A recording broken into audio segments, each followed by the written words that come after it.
सीधे सीधे राहुल गांधी को चैलेंज कर रहे हैं, वो भी वायनाड की जगह हैदराबाद से चुनाव लड़ने के लिए। तो सवाल ये, बीजेपी से दो दो हाथ करने का दावा करने वाले ओवैसी आखिर राहुल गांधी को क्यों चुनौती दे रहे हैं? दो हाथ हम आजमा लेंगे, पंजा आजमा लेंगे, आ जाओ। हम हवा के साथ चलने वाले नहीं हैं, हम हवा के खिलाफ मुकाबला करने वाले हैं। हमारे लीडर से कहूंगा कि अब की बार वायनाड नहीं, हैदराबाद से मुकाबला करो मेरा। भाईजान के सुलगते शब्दों के निशाने पर कांग्रेस है।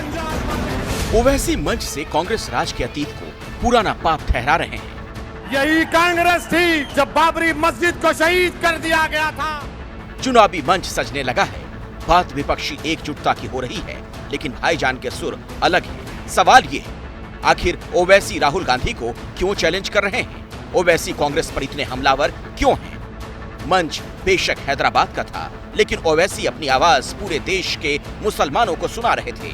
ओवैसी नाम लेकर बता रहे थे कि कैसे विपक्ष के एजेंडे से मुसलमान पूरी तरह से गायब है। बीजेपी के लोग के पार्लियामेंट में मजलिस के दो एमपीज ने खवातीन के रिजर्वेशन के खिलाफ वोट दिया, मगर मेयर इम्तियाज जलील ने हमने पूरी पार्लियामेंट को हिला के रख दिया। बीजेपी के खिलाफ सियासी मोर्चेबंदी करने की बात करने वाले ओवैसी आखिर विपक्ष के खिलाफ इतने आक्रामक क्यों हैं? क्या इस सियासी लड़ाई के पीछे मुस्लिम वोट बैंक है? कांग्रेस और विपक्षी गठबंधन से ओवैसी की अदावत का सियासी कनेक्शन क्या है?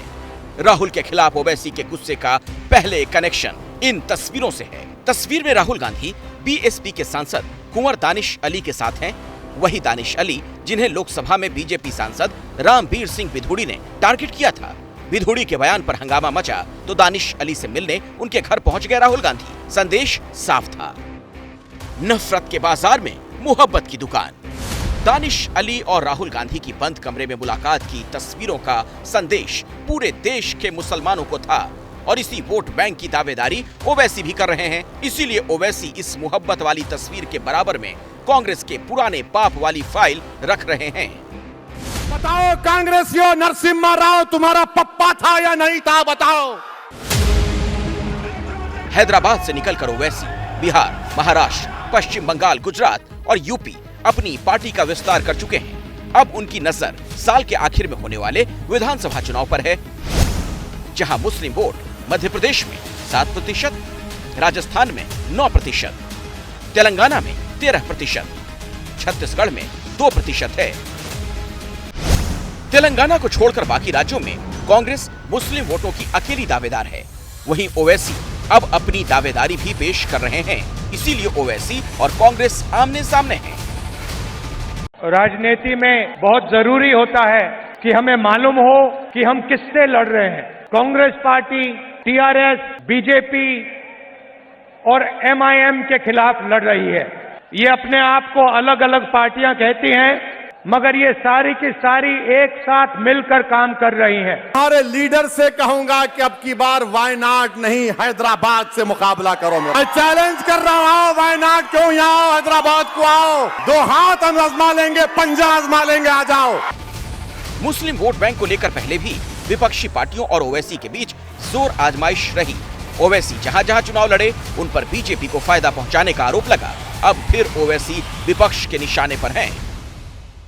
बिहार आएंगे, यूपी आएंगे, किसकी मदद करने आते हैं ये आप मुझसे बेहतर जानते हैं। तो असदुद्दीन ओवैसी भी चले जाते, क्यों नहीं चले गए? यानी ओवैसी के खिलाफ बाकी विपक्षी दलों के सुर एक जैसे।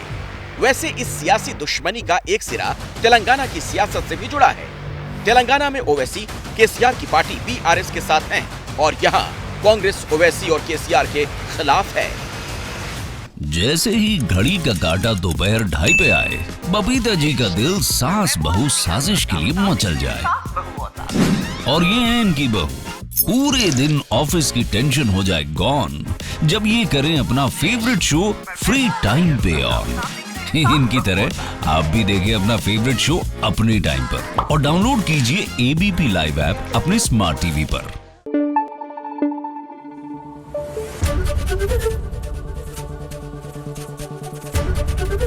एबीपी न्यूज आपको रखे आगे।